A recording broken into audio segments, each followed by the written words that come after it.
Dağın vardı, mor menekşe bağın vardı.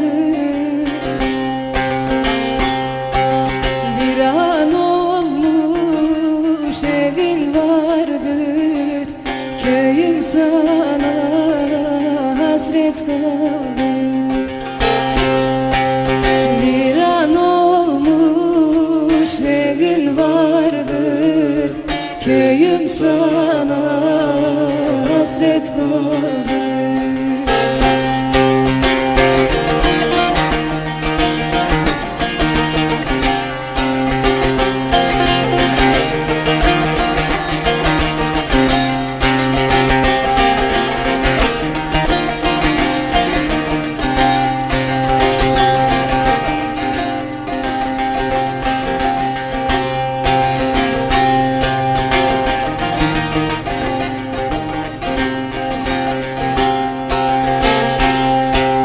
Serin serin yaylaları,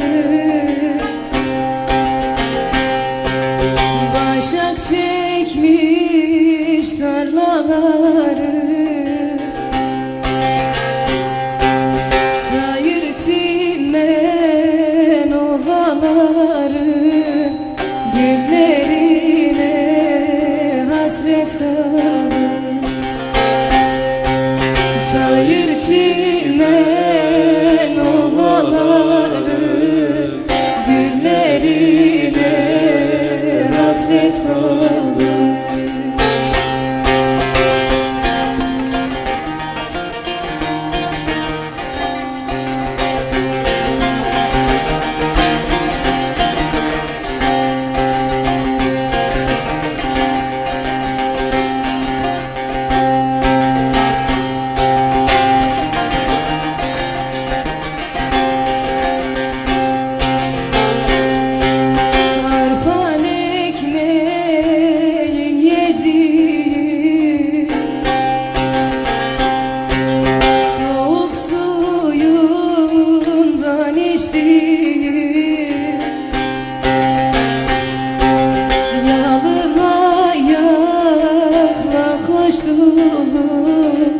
Yollarına hasret kaldı.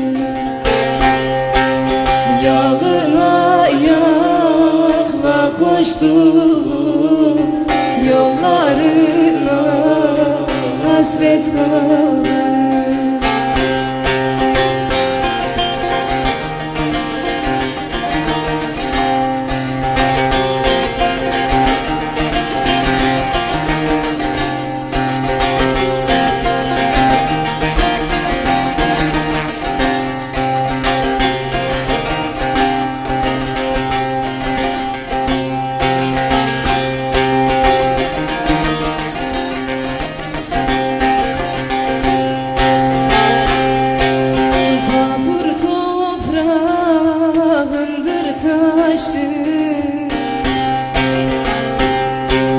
Ne dertlidir senin başın, eksik olmaz karın kışın, boranına hasret kaldı. Eksik olmaz karın kışın, boranına hasret kaldı. Eksik olmaz vay vay karın kışın, boranına hasret kaldı.